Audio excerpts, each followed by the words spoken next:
I want to thank all of the speakers and all of your comments. They're very heartfelt and emotional, and I understand that. I live in Vallejo. I've lived in Vallejo now for over 30 years, and I've lived in parts of town where I had a prostitute that lived across the street from me who actively had her Johns drop her off there, and drug addicts and homeless. It's not always pretty. I think what's interesting about the homeless is that somebody made a comment saying that they're dirty and messy.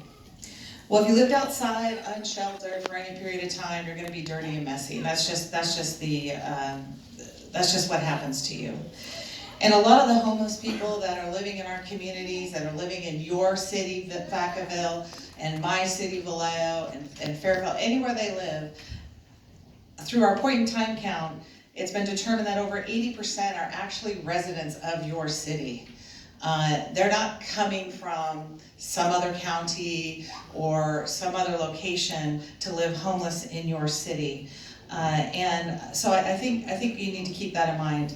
The other issue is that a lot of the homeless people are, as the woman said, who was sitting over here earlier, came and spoke, single women with children, seniors, who just found themselves unsheltered because of a job loss, maybe a domestic violence issue, and I think we also need to keep that in mind.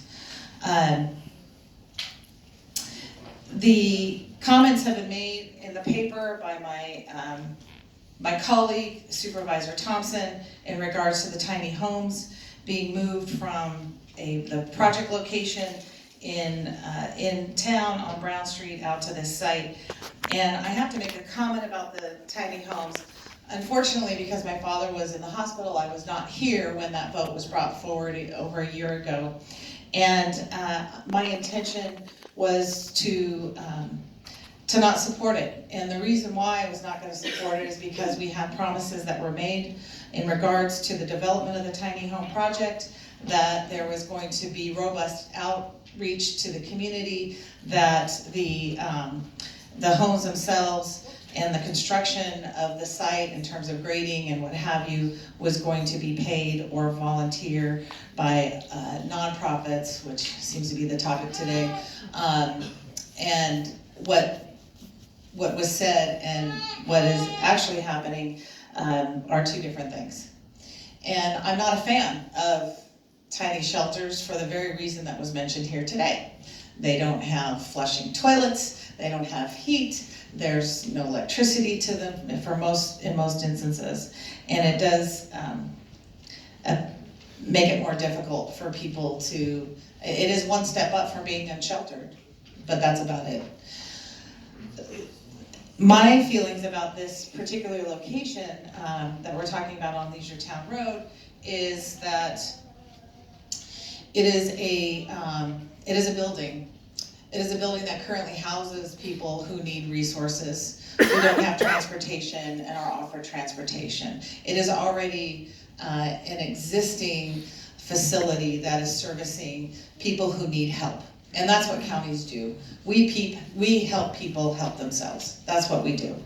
And so what we're talking about doing in this particular item is to purchase the property so that the county has a place to help people to help themselves, that has running water, flushing toilets, a roof over their head, access to a kitchen for food, will have oversight, and access to transportation. So that to me is based on my experience as a city council member in the city of Vallejo and my 7 years so far here on the Board of Supervisors, is a much better solution than some of the other homeless solutions that I've seen throughout the county that are run by nonprofits who are underfunded, who we don't know how they run their program. Are they case managing the people that are in their control to get jobs, to move into a permanent housing facility? And I don't know that happens. And without government oversight, if you will, it can become a very vicious cycle. every city in our county is experiencing a homeless issue, and I can tell you there's a reason that people are homeless for every homeless person that's out there, and that some might have similar threads, others may be very unique. But I think to have people unsheltered, particularly seniors, women, children, teenagers, is unconscionable. And it is something that we as a society should never, ever, ever allow to happen. But it is amongst us. There was a comment made by somebody that, why don't you move this to a location where you're close to services on the property you own that is near grocery stores? Well, we've been trying that, and we get the same outcry down that path as we got today for this path. And I understand that. You know, the comment of why don't you move them into your house, into your neighbor's house, you know, go live amongst them. I have not lived amongst them, but I have indirectly, and it is it behooves us as a modern day society to help people who have issues in order to help themselves, and I'm sympathetic to that. The homeless you see on the street it's like an iceberg. There are more that are living with relatives, living under bridges, living in the wetlands, that are living with neighbors and family members, and that's really sad. It's a sad statement for our communities. So I am supportive of this facility, but I am not supportive of tiny homes. I'm not supportive of tiny homes being placed at this location. Somebody talked about the issue of code enforcement. There are issues on this property, and nothing guarantees that those issues won't be resolved by selling it to a private party versus, say, a government entity who would be forced to make some of those improvements to the sewer, to the septic lines, etc. Anyway, I'm going to stop my comments. I know Supervisor Thompson has a few words to say. Thank you, Madam Chair. Despite what some would believe, I do care about what is being said from the neighborhood. And I say that because I went out personally and I met with dec.10.19, the owner behind the property, and just recently, Sunday afternoon, I met with the Duns. And I was there to try to hear the concerns, but also to share with those individuals that are most impacted by the project what it is this project really is about. But I wanted to give you a bit of a, if I may, a history lesson in how we've gotten to this point. Starting back in 2001, the city of Vacaville sent a letter to the Department of Community Development asking for a $1 million grant to buy the land around the Bill Carroll Center. They ended up buying it, but in the letter, the city of Vacaville says, the center, they're going to propose a center on this land. It says the center will provide a homeless shelter and consolidate Solano Health and Human Services Department satellite operations in Vacaville. So that was stated in their document when they requested the $1 million. They bought the property and it sat there for many years. And someone asked about what model are you using for this project? I and my staff and many folks have gone to Yuba City, Marysville, to look at a very similar project. In this case, it's 20 tiny sheds. The success is phenomenal. And Hey, whoa. We all give them time. So, having viewed that, I thought this might work in Solano County.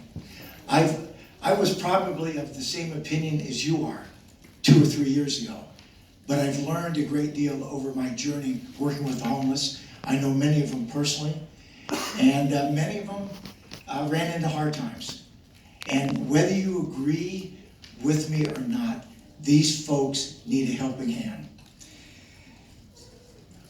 Then in July, it was probably February of 2019, there was a meeting at the Vacaville City Council, which I made a presentation, and they made it clear they were not going to support any homeless tiny shelter in their city, or excuse me, at this site. And so they suggested a few other sites. SID parcel on Elmira Road, Goodwill on Hamburger Hill, as I refer to it, and the Nut Tree Airport. I went to each and every one of those sites. SID, I talked to their general manager. He says if you're willing to pay us $3 million, you can certainly have the site. But as I looked at the site, the same issues that the Brown Street residents brought up were at this very site. It was surrounded by residences. It was a pathway to school. There were liquor stores. There was a liquor store in the area and a bar. I said, well, that site obviously is out. I went to Goodwill, spoke with their vice president of operations. They said, we're not in the housing business, we're in the training business, so we're not interested. Nut Tree, I've got a letter somewhere in my records where the FAA has made it very clear, this type of project will not work at an airport. So those 3 sites were out. I have had numerous emails and conversations with the city council, and I've said, well, where would you like to put this shelter project? They never came back with a good answer. Until just recently, I got an email that said, have you vetted this project with the city of Vacaville?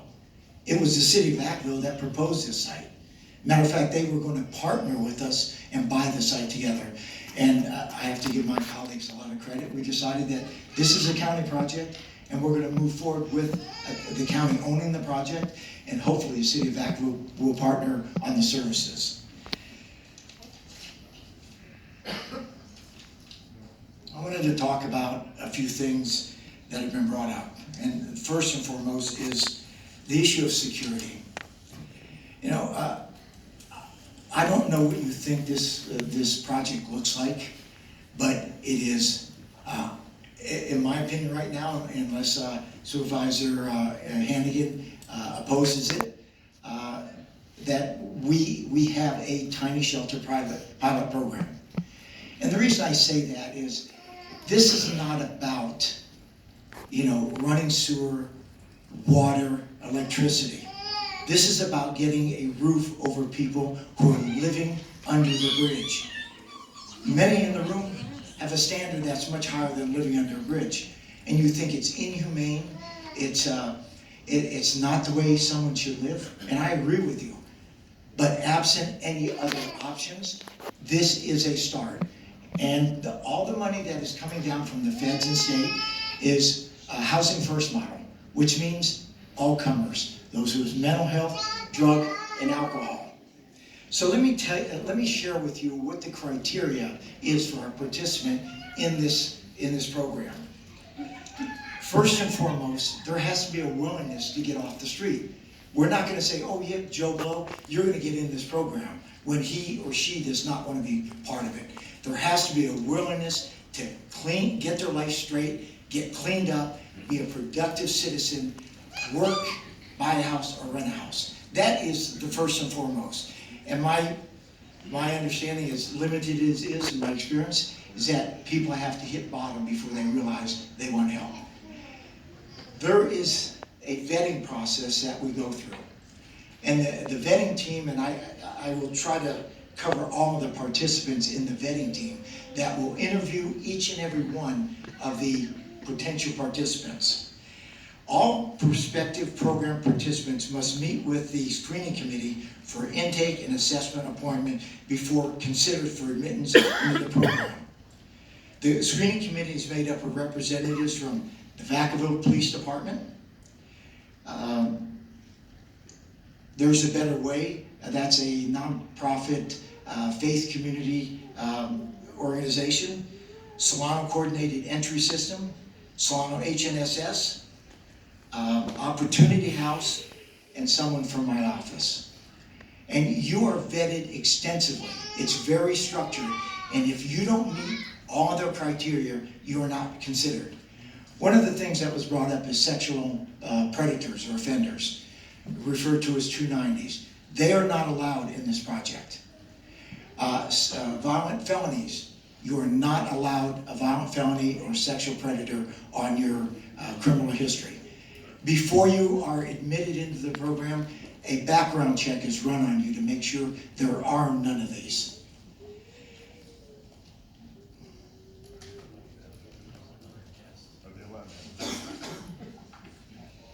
In early 2018, then Mayor Augustine and I met. I had met with all of the council members, Curtis Hunt, Delenna Harris, Mitch Mashburn, Ron Roulette, and the mayor at the time, Len Augustine. And to a person, they all supported the concept. Matter of fact, when Len and I met, he's the one that proposed, why don't we do a swap? The small white church on the corner next to City Hall for some of the property on Brown Street.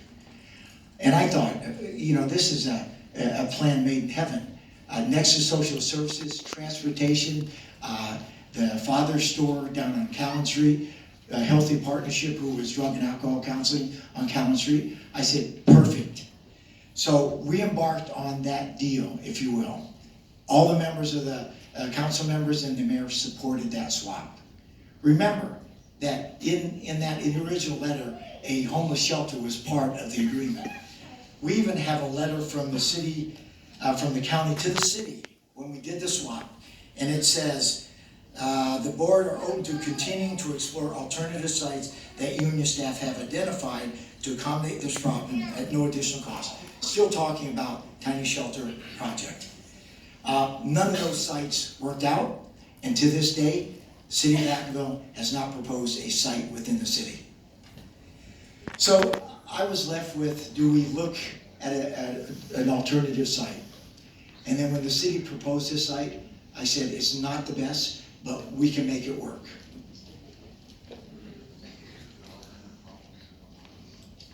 So I think I've tried to address some of your concerns.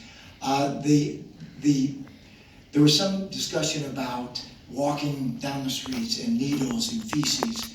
This will be a very structured program. The 10 people. Please. Go for 10 Hey. and show up. Please. That's what Please. happens. This will. Do not be disrespectful. You were disrespectful to me when I was talking. Sorry. Please do not be disrespectful. You want us to be respectful? You should. We're not going to have an argument. Go ahead, Supervisor Thompson. Thank you, Madam Chair.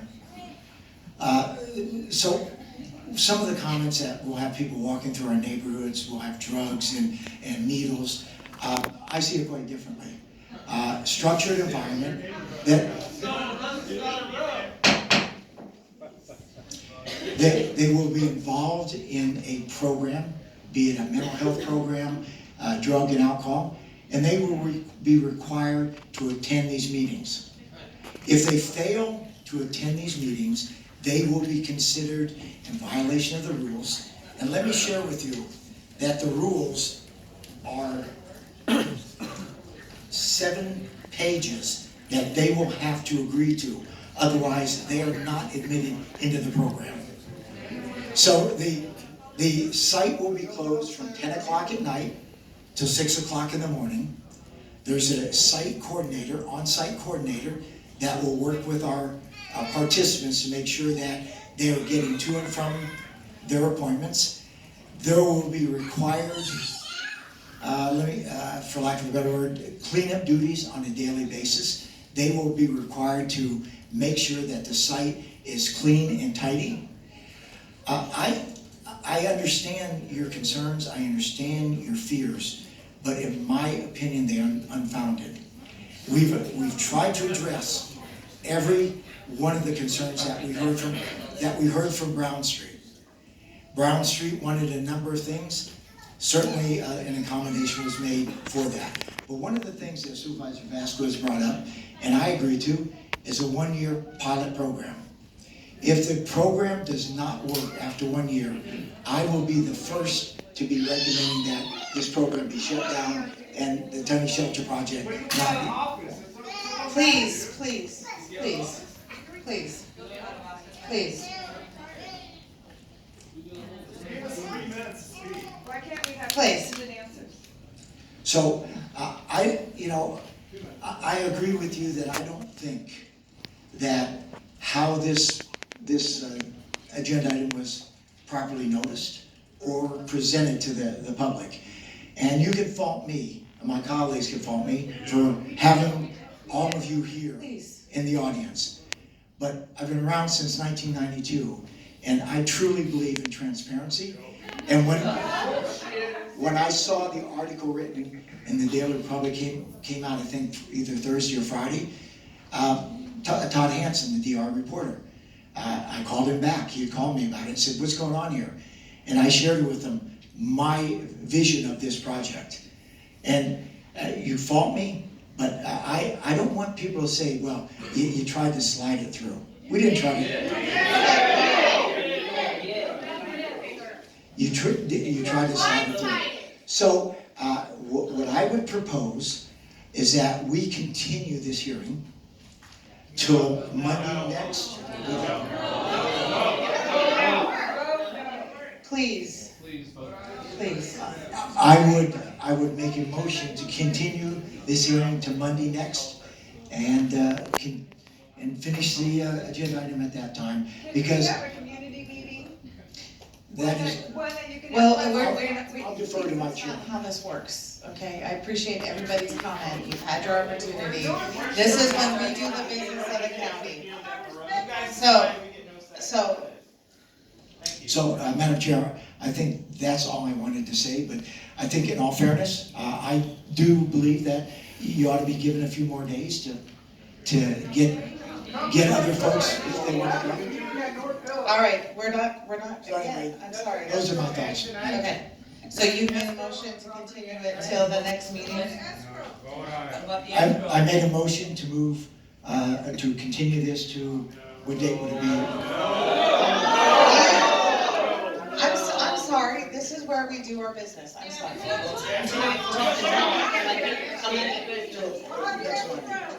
Then I will, Whatever's convenient for the board, I would suggest whatever's convenient. January. We want a public hearing. Yeah, you can do whatever's convenient in terms of the continuance of this item. I do want to say it is an escrow, and if you see the purchase agreement that is in the board item, it does say that the purchase is contingent upon the board's approval. So I just want to clarify, it is an escrow. It is the purchase agreement specifically says. We are not. I am clarifying the record that the purchase agreement specifically is included. Okay, I'm sorry, we need to speak so we can get through this item, okay? So. that would be my motion, Madam Chair. Okay, so you put a motion on the table, and Supervisor Sparing is seconding, and this is to bring it back in the first meeting in Tuesday, the first Tuesday meeting in January. He said To whatever is the board's direction. Our next meeting is in January. You would have to call a special meeting for us to continue the item too. It's not emergency. Yeah, we're not gonna do that. We already took off work for this, come on. Our next scheduled meeting is in the first week of January. Okay, all right. So I'm gonna make an alternative motion, and my alternate motion, you can put your hands down. My alternate motion is that we can continue this item, but I wanna take off of this, staff report, the inkling that we're gonna put tiny homes here. I don't want that. So I don't want tiny homes on this project. So my alternate motion is that would you let us go through the process? No. Okay, then we'll just sit here and stare at each other.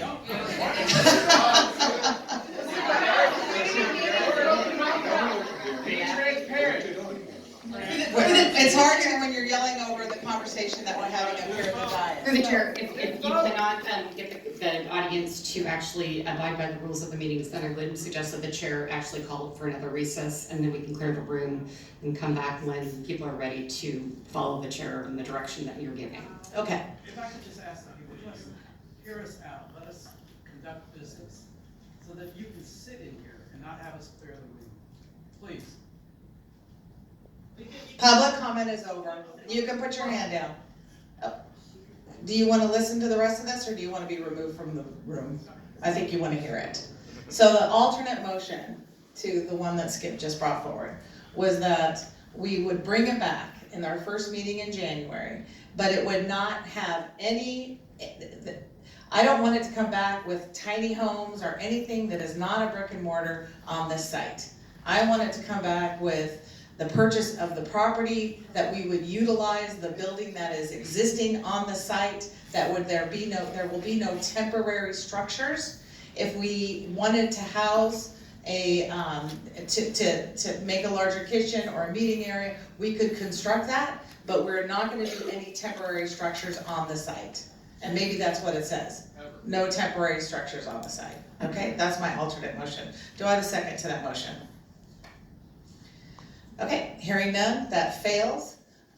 We have a motion on the floor, and that is to come back in the first meeting in January 7th. Supervisor Thompson. I wanna talk about the timing. You know, the reason that I accepted this site is because I did not want 10 homeless folks